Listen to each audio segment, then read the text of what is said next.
Namaste. Good morning. Thank you for your patience this morning. Welcome back. Today's reading is for the Sun card. And I imagine this is an important card for all of us, and a card of vitality, a card of hope, a card that energizes life, energizes us in every way. And it's not a complex card. It's one of remembering to connect to that fire within. And I think today I'll speak to that as well, because there's different ways to perceive that. This card will reinforce all of the solar astrologically associated cards for sure. And it enlivens everything that surrounds it. I think perhaps it's one of the easiest cards to read in the tarot. And yet, sometimes we forget.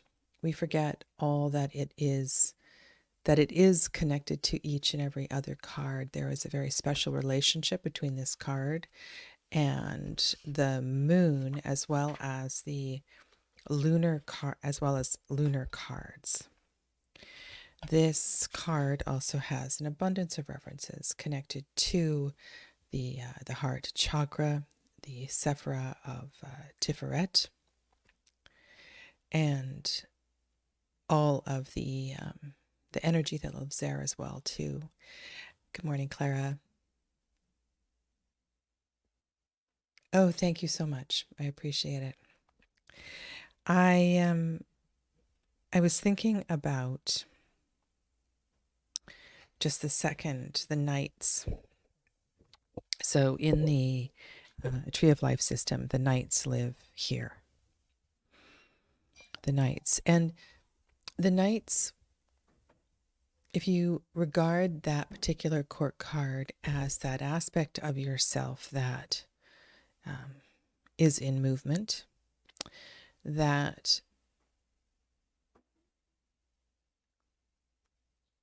I want to find a contemporary equivalent for the word quest, and how we each are driven and find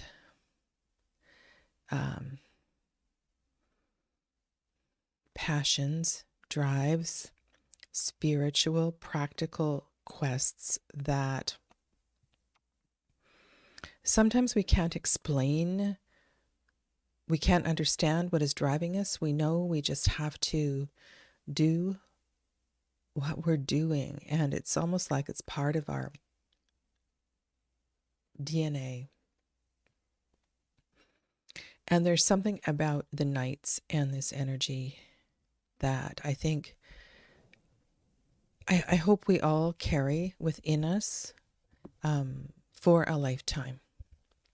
It's a really important quality to always have that that need for searching and for being impassioned at every level. It's a gift. It's a gift to not lose that. The sun is liquid gold glistening from within. Sun is fields of flowers swaying in soft breezes. And when sun sets, be ready for voluptuous dreams, sumptuous feasts, and quivering love. Sun is a monarch butterfly flying bravely over a continent and passing sweetly over the gentle face of a pharaoh's child. Sun is bullion sprinkled friendships and hand-held golden love. Sun is alone and together complete. He heats with desire, burns with unity. Sun as 19 draws you in to your fire. Sun burns the trivial and torches the empty. And I think, I'll come back to that. When you shine with the Sun card, your moment has come. Climb your pedestal and accept your medal. With deep humility, love your arrival and honor your journey. The energy of this Sun card is powerful and warm.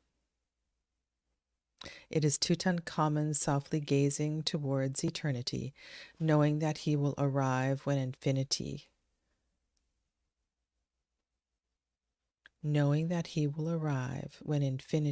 with sandy shoes has come. So in the Voyager Tarot, we have, as part of the collage, an image of Tutankhamun, the gold, right? Gold. There was one line here that really struck me, and that was, sun burns the trivial. Sun burns the trivial. And torches the empty. Sun burns the trivial and torches the empty. Sun is a purifier. Sun is an energizer. And if you think about that, those of you who work with crystals, rocks, it's we both can cleanse and energize our crystals by putting them in the sun. It's a really powerful energy. And if you think about it that way, as far as your physical being, in moderation, everything in moderation, everything in perspective, it has that ability. Of course, it has the ability to burn as well. And sometimes that burning does quite literally burn away things that need to be burnt away. It's so important in its relationship to the moon. And when we have those, we have full moon energy, it really is in full focus. The sun that lies within, you may view as your solar plexus. You may also view that as the unflickering flame of Jyotir that lives in the heart chakra. The sun inspires. It drives, it gives us purpose. It reminds us that we are a soul living a human experience. It calms us and connects us to source. And in that poem, there was a masculine pronoun. And I also want to honor the solar goddesses as well, too, and know that attaching sun and moon to masculine and feminine is a perspective. And ideally, we all learn to embody our lunar and solar goddess as well as our lunar and solar god. And that really adds to the complexity of interpretation, but I think it's inspiring, and we can simplify that. There's other ways to say that, but may you all be as powerful in your receptivity as you are strong and impassioned in your drive and your activities. Both need to be alive. We need to be able to know when to soften in our leadership roles. And we need to know when to stand up and inspire in those quieter moments as well, too. This lesson of harmony and balance is so beautifully depicted through the tarot.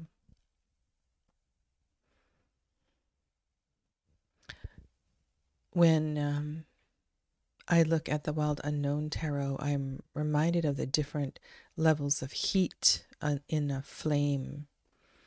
I practice Tritak. It's one of my favorite pre-meditation practices. And when I'm thinking about the different colors in the flame, there's, the blue, the yellow, the gold, sometimes other colors as well, too. And the different levels of heat that gives off. Did you know that there is a powerful connection between the eyes and the solar plexus and solar purification?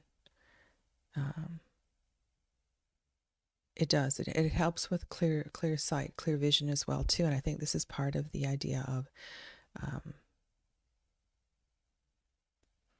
the way that it. And you can go back to the notion of purifying your crystals and clearing your crystals and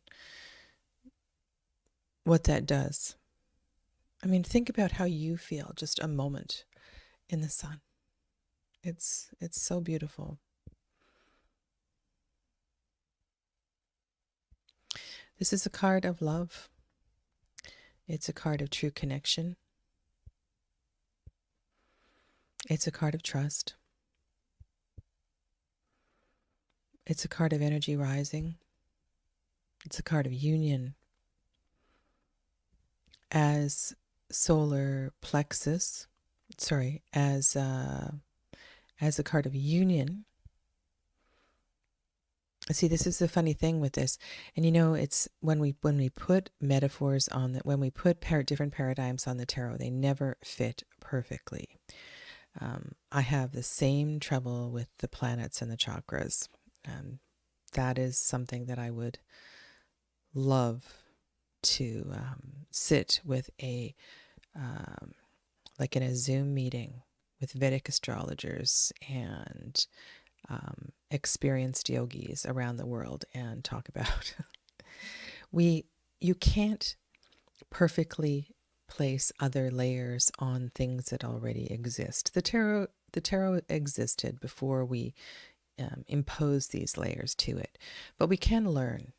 We can learn and we can deepen understanding and we can be in awe of how these connections fit together. I think that's really important too. So sun is both solar plexus and heart chakra. Sun is Tiferet, center of the tree of life. This is this sixth sephira. The number 6 in the tarot is this place of 3 plus 3, upper facing, downward facing triangles coming together in union, in harmony. The solar god uniting with the lunar goddess and then sort of, becoming solar goddess, lunar god. There's this beautiful intersection and harmony. And the number 6 is the place of peace and contentment. And this is something we try to cultivate in the heart space. And so this card is all of that. It's all of that. So may you find your peace in 2024. Let yourself find deeper connections with the sun itself, learning from its energy, perhaps meditating in its energy.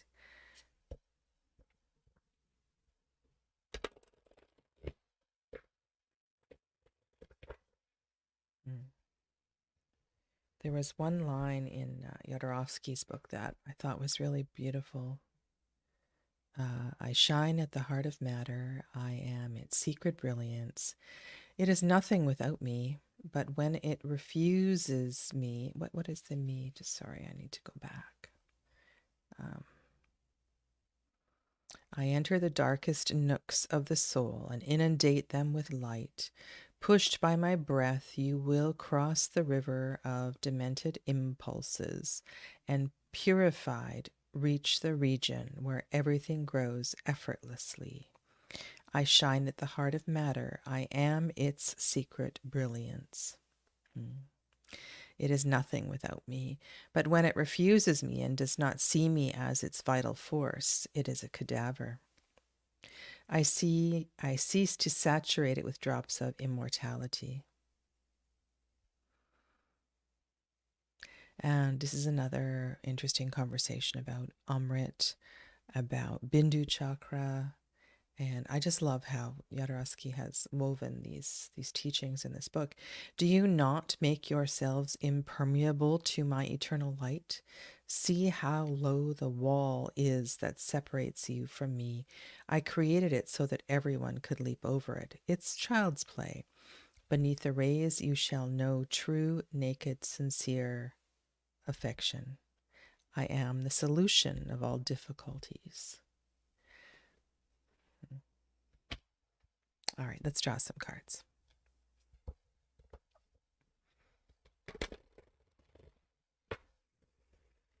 This is a reading on the 8th day of January 2024 for those working with the sun as their card of the year, as well as those looking for inspiration and perhaps working with this as a secondary card, as a birth card, those who have dominant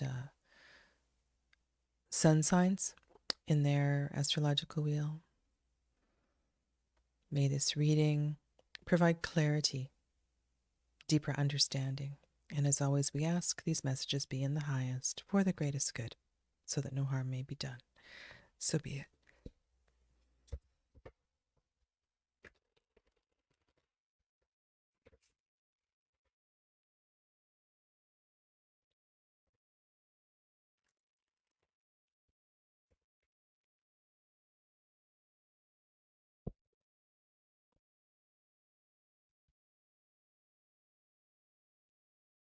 I think this inspires a special relationship, conversation between the kings and the knights as well too. Oh, beautiful. Two of Cups is the first card. I'm going to begin on the moon today.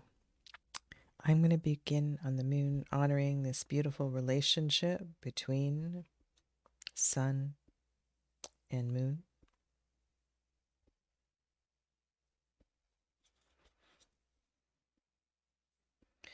Mother of Wands. That's a beautiful card to have. As well, we'll get to that. Six of Cups. Magician. Three of Wands. Saturn. This card has been in this position before. Four of Swords. And Nine of Swords on Mercury. Okay. So Venus and Mercury being closest to the sun, the moon as well. These are cards that may feel more impact from this reading. But let's go around. Let's begin where I place the first card. Two of Cups. Two of Cups is Cancer. Two of Cups is the first decan of Cancer. It is, I think, is a deepening awareness of the power of this card and how it can make us both braver and more vulnerable in relationship and in relationship with ourselves as well too. And when I think of that notion of this, the ability to simultaneously charge and cleanse, in cleansing, when all of the toxicity is not all, I mean, I doubt it's ever all gone, but is significantly lessened, we feel differently. We feel, oh, it just started to snow. We feel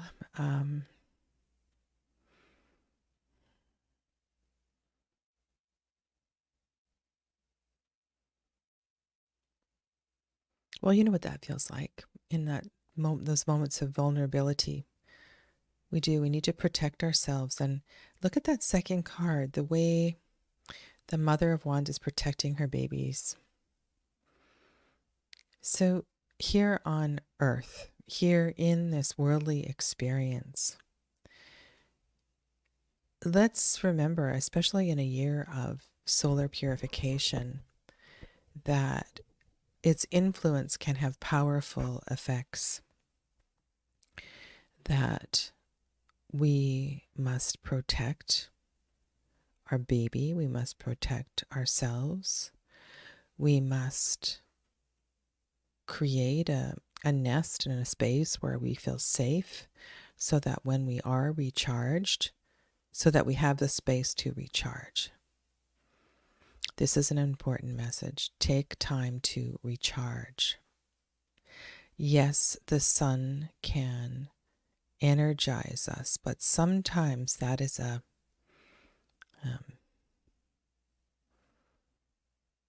sometimes we don't pay attention to, we don't monitor the energy. We get lost in its exuberance. We get lost in its brilliance. It's like it creates a euphoria of sorts. It's like a drug. And we forget how open and exposed we are.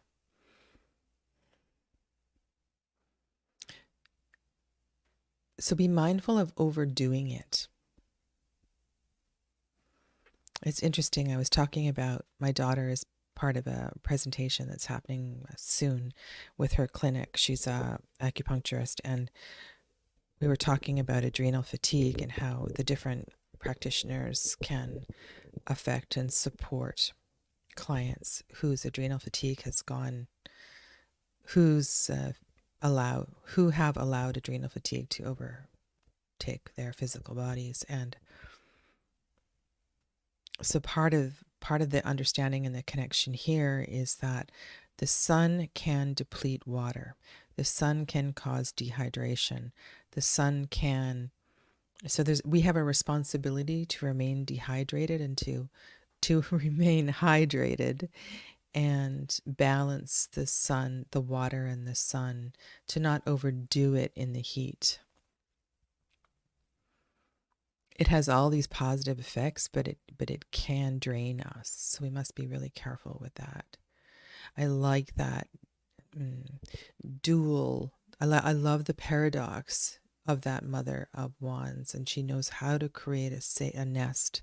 She knows how important that nesting is, that recovery period, the recharging period.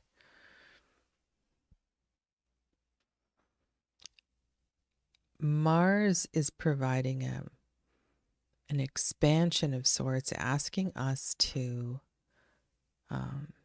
when I think of Mars in these readings, and I mean, not too many of us are actively, and if you are actively involved in a cause, and you are out there on the front lines day in and day out, I think this message is really important for you, what I just said. But the idea of spiritual warrior, being the fearless warrior who navigates your soul's journey, part of that is in healing the childhood wounds, to learn to release and to forgive and to cleanse and to let go. And this beautiful Six of Cups, I think it really honors, and not all of us above the ground are standing tall and healthy. And I want to honor that as well too. But there's this dance between the below the ground and above the ground, between our roots and where we are now. The lunar card, the Two of Cups, is also about that. But I'm going deep and beyond, and I want to honor my commitment. I said that I was going to do a part 2 for members for this series. And so if what I'm saying, if you want to go with me a little bit deeper and this resonates, I'm going to carry on in part 2. And let me know how this, I'll discuss the rest of the cards in a few moments. I'll just sign off and come back on.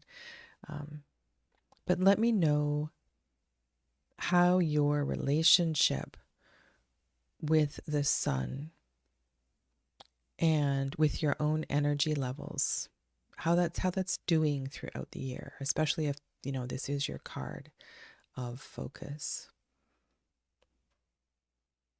Really interesting how we have the Four of Swords in the Venus position.